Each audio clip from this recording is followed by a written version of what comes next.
கிளம்பினா அவர் கிளம்பலை. கிளம்பணுமோ இல்லையா அந்த பெருமாள்? கிளம்பவே இல்லை. ரொம்ப நன்னா இருக்கு இடம், இங்கேயே இருக்கேன்னார். அதே சமயம் இந்த பக்கத்தில் ஆரோ விபீஷனுடைய காலை பிடிச்சிட்டு கெஞ்சராப்பில் இருந்தது. யார் கெஞ்சரான்னு விபீஷணன் திரும்பி பார்த்தான். தர்மவர்மான்னு ஒரு ராஜா. அன்னைக்கு இருந்த இக்ஷ்வாக்கு வம்சத்தவர்களுக்கு தெற்கு பக்கத்தில் தர்மவர்மாங்கிற சோழ மன்னவன் தான் பிரதிநிதி. அவன் விபீஷனிடத்தில் பிரார்த்தித்தான், இவரோ நகர மாட்டேங்கிறார், இந்த பெருமாளை நீர் கொஞ்சம் இங்கேயே விட்டுடுமே, ஏன் லங்கைக்கு அழைச்சின்னு போனோம்னு பார்க்குறீர், நாங்கள் தரிசிக்க கூடாதா, எங்களுக்கு இவர் பெருமாளாக இருக்கக்கூடாதா, இங்கேயே விட்டுடுமேனால்.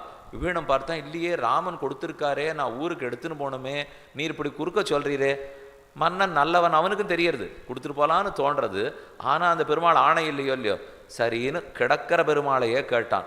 அவர் சொன்னார், எனக்கு இங்கே தான் இருக்க ஆசையாக இருக்குது விபீஷணா, உனக்கு மட்டும் இல்லை, எனக்கு இங்கே தான் இருக்கணும்னு தோன்றது, இங்கேயே நான் இருக்கேனே.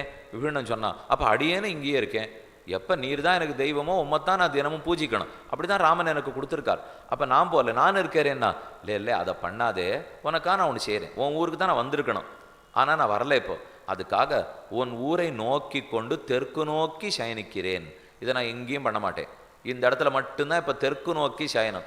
ஏனெனில் விபீஷணனை கட்டாட்சித்து கொண்டு அந்த குழந்தை கூட்டின்னு போகிற இடத்துக்கு தான் இவர் போயிருக்கணும், ஆனால் போகலையோ இல்லையோ, அவரையே கடாட்சித்து கொண்டு கிடக்கிறார்.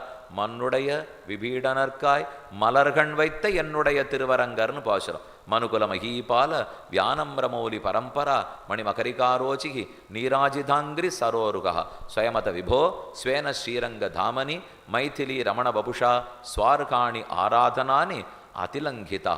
ரொம்ப